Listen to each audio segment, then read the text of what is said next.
Have you ever seen a family smile through a funeral? Not because they were grieving, but because they were already imagining how much money they were about to inherit? That's exactly what happened the day Billionaire Harrison was laid to rest. His children arrived at the lawyer's office, dressed in expensive black suits and designer dresses. They hugged each other, accepted condolences, and spoke warmly about their late father. But behind every smile was the same question. How much did Dad leave me? None of them expected what would happen next. Within minutes, one sentence would destroy their family forever. William Harrison wasn't just another wealthy businessman. He had built Harrison Industries from a tiny construction company into one of America's largest real estate empires. His office towers stood in New York, Chicago, Dallas, Miami, and Los Angeles. Business magazines called him a visionary. Employees admired him. Investors trusted him. To the world, William Harrison had everything. But inside the walls of his enormous Manhattan mansion, he lived a very lonely life. His wife, Eleanor, had passed away 8 years earlier after a long battle with cancer. After her death, the mansion became painfully quiet. His 3 children rarely visited unless they needed something. His oldest son, Michael, constantly asked for more control over the company. His daughter, Rebecca, cared more about charity galas and magazine interviews than spending time with her father. His youngest son, Daniel, buried himself in failed investments and gambling debts, always hoping his father would rescue him one more time. Whenever William invited them for dinner, there was always an excuse. I'm traveling. I have a meeting. Maybe next month. Months slowly turned into years. There were holidays when the dining table remained almost empty. Birthdays passed with nothing more than expensive gifts shipped by assistants. William never complained. He simply smiled and told everyone he understood. But deep inside, he knew the truth.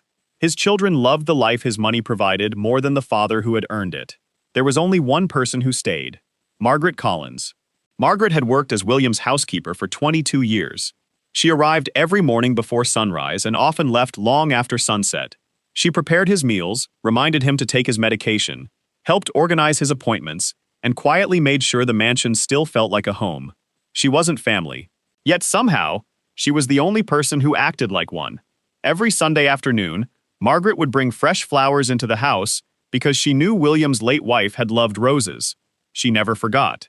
Sometimes she found William sitting alone in the library, staring at old family photographs. Instead of interrupting him, she simply placed a cup of hot coffee beside him and quietly walked away. She understood that sometimes kindness didn't need words. One cold winter evening, William suddenly collapsed while walking upstairs. Margaret heard the loud crash from the kitchen. She ran faster than she ever had before. Mr. Harrison! He was lying on the floor, struggling to breathe. Without wasting a second, Margaret called 911, kept him awake while waiting for the ambulance, and rode with him to the hospital. The doctors later told William something he never expected to hear. You were lucky. If she hadn't acted so quickly, you probably wouldn't have survived. William looked toward Margaret, who was sitting quietly in the waiting room, exhausted after hours without sleep. She smiled gently. I'm just glad you're okay. At that moment, William realized something that changed everything. The people he had spent his entire life providing for weren't the ones standing beside him. The person who had no obligation to care was the only one who truly did. Over the next 6 months, William's health slowly declined. His children visited more often, but something felt different. They suddenly wanted to discuss the company's future. They asked about his investments. They wanted access to financial records. They insisted they were only trying to help. William listened carefully. Then, after each visit, he noticed the silence. No one stayed long enough to ask how he was feeling. No one sat beside him just to talk. No one asked if he was afraid. Only Margaret did. One evening, as rain tapped gently against the mansion windows, William called his attorney, Robert Hayes, to his bedside. I need to make some changes to my will. Robert adjusted his glasses. Are you certain? William nodded slowly. I've never been more certain of anything. The attorney looked surprised. I should warn you, sir, this decision will shock your family. William gave a tired smile. I know. They've had years to show me what mattered to them. And now, it's time I show them what matters to me. 3 weeks later, William Harrison passed away peacefully in his sleep. America mourned one of its greatest business leaders. Thousands attended his funeral. His children cried in front of the cameras. News reporters praised the Harrison family's unity. But only one person cried when no cameras were watching. Margaret. She stood quietly beneath a large oak tree after everyone had left, holding a single white rose. "I'll miss you," she whispered. She never imagined that less than 24 hours later, her life would change forever. The Harrison family gathered inside attorney Robert Hayes' office. The room was silent. Robert opened a thick envelope bearing William Harrison's signature. He took a deep breath. Then he looked directly at the family. The final will and testament of William Harrison. Michael smiled confidently.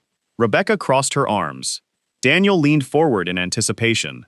Robert began to read. No one in that room was prepared for the first sentence that came next. "I leave my entire estate, including Harrison Industries, all real estate holdings, financial assets, and controlling shares, to Margaret Collins." The room erupted into chaos. "That's impossible!" Michael shouted as he slammed both hands on the conference table. Rebecca shot to her feet, her face burning with anger. "This woman cleaned our house. There's no way my father gave her everything." Daniel laughed nervously. "This has to be some kind of joke." Attorney Robert Hayes remained calm. "It is not a joke. This document was signed by Mr. Harrison 6 weeks ago in the presence of 3 witnesses. It has also been verified by the court." Margaret looked as though she couldn't breathe. She stared at the attorney in disbelief. "There has to be a mistake," she whispered. "I never asked Mr. Harrison for anything." Michael pointed a finger at her. "You manipulated him. You took advantage of an old, sick man. You stole our inheritance." Margaret's eyes filled with tears. "I would never do that." But no one listened. The family stormed out of the office, promising to challenge the will in court. Within hours, the story was everywhere. News headlines read, "Billionaire leaves entire fortune to Housekeeper." Television hosts debated whether Margaret was a hero or a fraud. Social media exploded with opinions. Some called her a gold digger. Others believed William must have had a reason. Margaret didn't care about the headlines. She only wished William were still alive to explain his decision himself. The following week, Michael called an emergency board meeting at Harrison Industries. "We're taking the company back," he declared. "The board will never accept a housekeeper as owner." Several executives nodded. They had worked with Michael for years and assumed he would become the next CEO. Margaret was invited to the meeting. She walked into the boardroom wearing a simple navy blue dress. No designer handbag, no expensive jewelry, no security guards. The room fell silent. Michael smiled sarcastically.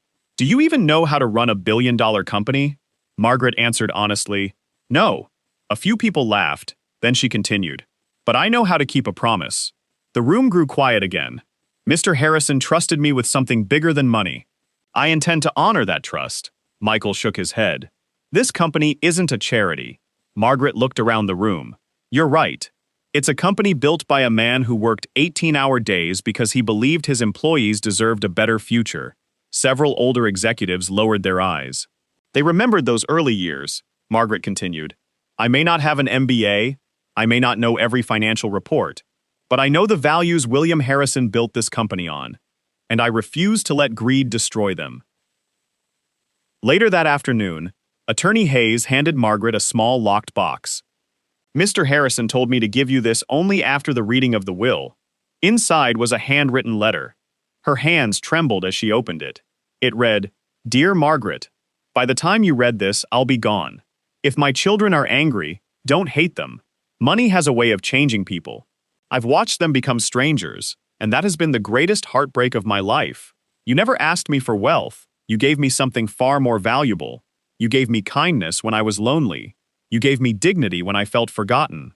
You reminded me that family isn't always defined by blood." Margaret wiped away tears before continuing.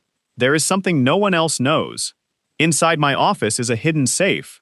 Only you know the combination. When the time is right, open it." That evening, Margaret entered William's private office. The room looked exactly as he had left it. His reading glasses still rested on the desk. A family photograph stood beside his favorite fountain pen. She walked toward an old painting hanging on the wall. Behind it was a hidden safe. With trembling fingers, she entered the code William had once jokingly asked her to remember. The safe clicked open. Inside were several folders, a stack of old photographs, and a flash drive labeled, "Play this only if my family challenges my will." Margaret froze. William had known. He had expected all of this. Meanwhile, Michael, Rebecca, and Daniel hired one of New York's most expensive legal teams. They were confident they would win. Our father wasn't thinking clearly, Michael insisted. The court will throw this will out. Their lawyer nodded. If we can prove undue influence, we have a strong case. The hearing was scheduled for the following month. The media called it the inheritance trial of the decade. Reporters crowded outside the courthouse. Television cameras waited from sunrise. Everyone expected a bitter legal battle. No one knew that William Harrison had already prepared one final surprise. And when that surprise was revealed, it wouldn't just decide who inherited the fortune, it would expose the truth about the Harrison family for the entire country to see. 1 month later, every seat inside the New York courtroom was filled. Journalists lined the back wall. Television crews waited outside, ready to report every detail. The Harrison family sat together, dressed in expensive suits, confident they would leave with the fortune they believed was rightfully theirs. Across the room, Margaret Collins sat quietly beside attorney Robert Hayes. She wasn't smiling. She wasn't celebrating. She simply held William Harrison's letter close to her heart. The judge entered the courtroom, and everyone stood. After several hours of testimony, Michael's attorney rose to address the court. Your Honor, our clients believe Mr. William Harrison was manipulated during the final months of his life. Margaret Collins isolated him from his family and convinced him to change his will. The courtroom became silent. The attorney continued. There is no reasonable explanation for leaving a multi-billion-dollar empire to a housekeeper. The judge turned toward Attorney Hayes. Counselor, does the estate wish to respond? Hayes stood. Yes, Your Honor. My client anticipated these accusations. He left behind evidence that he instructed us to reveal only if his family challenged his final wishes. A quiet murmur spread across the courtroom. Hayes walked to the evidence table and held up the flash drive. This recording was made by William Harrison, just 11 days before his passing. The lights dimmed. A large screen came to life. Then, William Harrison appeared. Though older and visibly weaker, his eyes were clear and determined. He looked directly into the camera.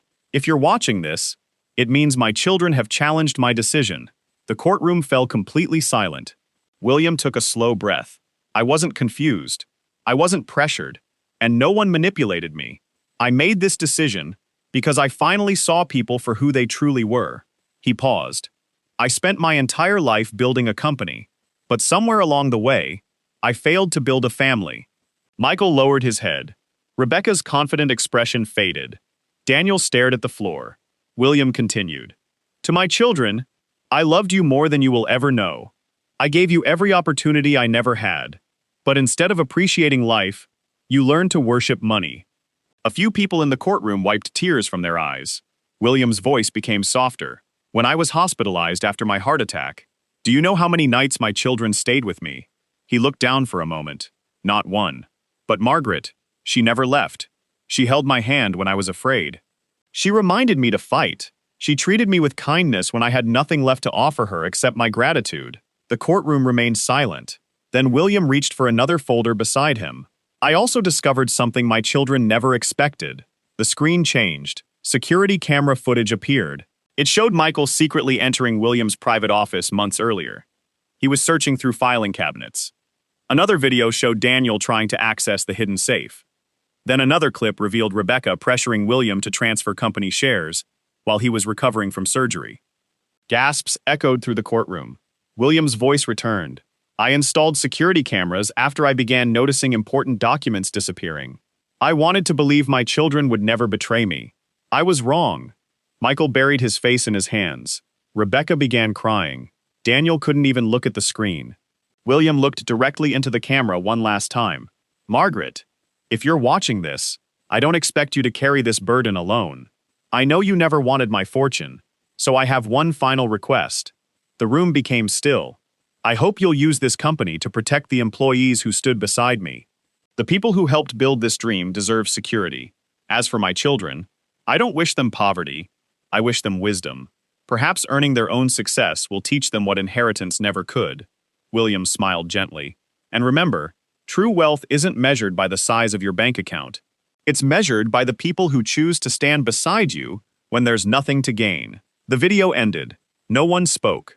For several long moments, the courtroom was completely silent. Finally, the judge adjusted his glasses. The court finds no evidence of manipulation or coercion. The will of William Harrison is declared valid. The estate shall be transferred to Margaret Collins according to his final wishes. The gavel struck. Just like that, it was over. Outside the courthouse, reporters surrounded Margaret. "Mrs. Collins, what are you going to do with the fortune?" She smiled softly. "I'm going to honor William Harrison, and that begins today." Over the following months, Margaret kept every promise she had made. No employees were laid off. She created college scholarship programs for workers' children. She increased retirement benefits for longtime staff. She donated millions to cancer research in memory of William's late wife, Eleanor. The company flourished under her leadership, not because she knew everything about business, but because she never forgot that every business is built by people. As for Michael, Rebecca, and Daniel, the court honored one final instruction hidden in William's estate. Each of them received a handwritten letter. Inside was a single sentence. "When you learn to value people more than money, you'll finally understand why I made my choice." Years later, the Harrison siblings quietly rebuilt their lives. Not as billionaires, but as ordinary people who finally understood the value of hard work, humility, and family. And Margaret, every Sunday morning, before heading to the office, she placed a single white rose on William Harrison's grave, just as she always had, because some promises are worth keeping forever. Money can build skyscrapers, buy luxury cars, and create powerful empires, but it can never buy loyalty, compassion, or genuine love. In the end, William Harrison didn't leave his fortune to the person who shared his name. He left it to the person who shared his heart. If you enjoyed this story, don't forget to like, subscribe to Storyloom, and let us know in the comments. Do you think William made the right decision, or should his children have inherited the empire? Until next time, remember, every story has a lesson for those willing to listen.